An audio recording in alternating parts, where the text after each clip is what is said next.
Trump 当选美国总统，那照生理人的手段，是有可能会要求台积电甲2奈米的制程提早去美国设厂。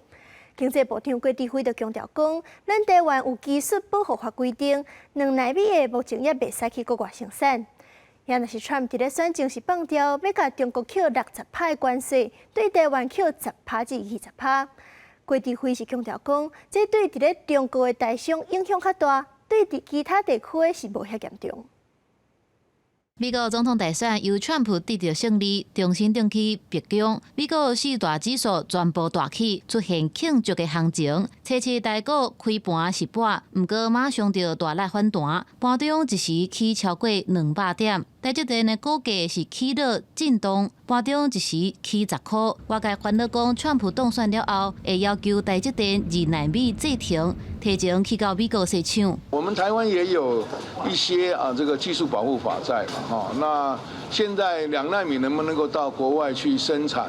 根据中华民国的这个法令我想目前还不行。外界关注讲，川普就任美国总统了后，台湾的科技大厂台积电甲联发科等公司，敢会然后互川普定调呢？郭志辉回应讲，生产的销售行为拢是根据市场的需求，政治虽然会影响到市场的改变，不过最后由愿的趋向市场的需求。也那进前，川普捌提出提悬关税的政见，建议对中国扣60%的关税，对台湾扣10%到20%的关税。经济部会安怎协助业者来应用，正做是立委质询的重点。我们在中国的台商影响会比较大，应该还有哪些重点的加强呢？我们在产业上，我们当时扶持主要是这个出口的产业，我们要让它趁着这个机会，这个市场上面的改变我们要强化它的竞争力。